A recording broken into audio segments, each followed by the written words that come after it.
Well, hello and welcome to this edition of the Lynne Hayes Freeland Show. So, last week we had an opportunity to speak with two city council representatives about their legislation calling for a state of educational emergency in the city of Pittsburgh, looking specifically at Pittsburgh Public Schools. So, here now to give us some perspective on this is a school board member that I'm going to suspect has been feeling for a while something needed to happen to bring attention to what's happening with Pittsburgh public school students. Sala Udin, welcome to the show. Thank you, Lynn. It's always a pleasure. So I don't think, and you tell me if I'm right or wrong here, but I don't think that I'm overstating this when I say a school board member who is grateful or happy that someone else is calling attention to what's happening to Pittsburgh public school students.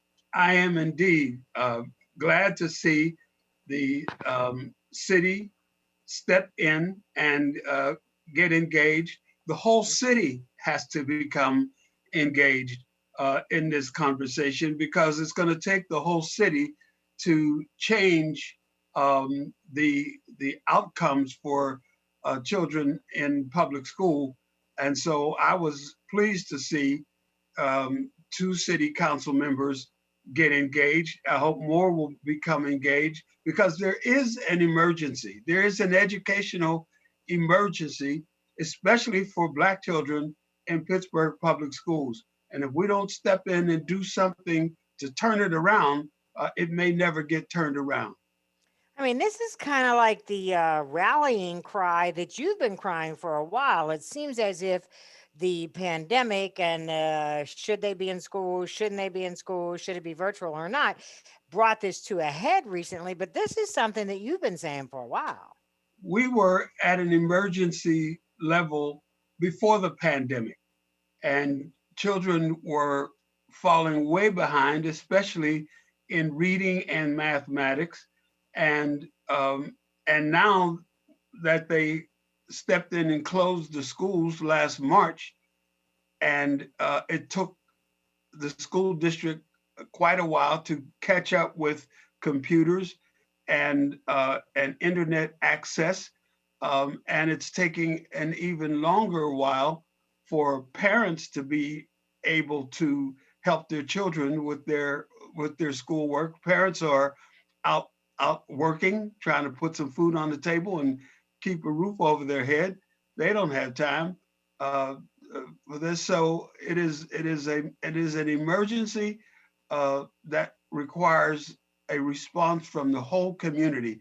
Now they're even further behind, and I don't know that we have a plan in Pittsburgh Public Schools how we're going to catch up.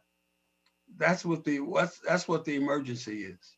I was going to say, so how do we get to the root of this, Sala? Because I understand that, and I don't have the exact numbers, but I understand like the reading levels within Pittsburgh public school students are way below par, where kids should be in terms of their reading levels. And let's be honest, if that's accurate, if our kids can't read, they're not going to succeed.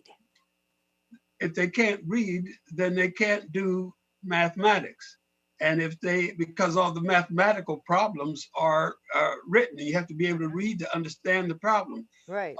And so if they can't do reading and math, they're not going to be successful in high school and not going to be prepared for college. And therefore, they will not live a happy life if they are not well educated. So it is a serious problem. And it takes something like this to shake up the school board, I think, and the school district to make us realize that it is an emergency. So I actually had the chance, as I mentioned last week on this show, we talked to the two council representatives, Reverend Burgess and Daniel Laval. And then on my radio show, I had an opportunity to talk with Sylvia Wilson. And she told me she was a little caught off guard when they introduced that legislation in city council, not offended, just caught off guard by it. But then went on to say this is going to cost money. What they're talking about, this extended day program and going throughout the summer, having schools open throughout the summer is going to cost money. Is that going to be a hindrance, do you think, to getting our kids back where they need to be? it's going to cost money to return the kids back to in-school learning, no matter what. To recover from this pandemic is going to cost money. To allow the schools to reopen safely, it's going to cost money. So education is an expensive endeavor. It's only exceeded by the cost of not educating. So that should not be a hindrance that it might cost money. It's going to cost money either way.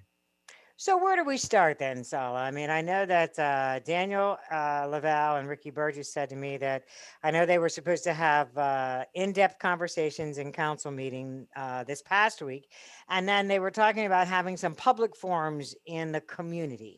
Where do you think we need to start? Because again, I mean, this legislation is interesting, but this is what you've been talking about for a while, and I feel like you haven't gotten the attention that you should have.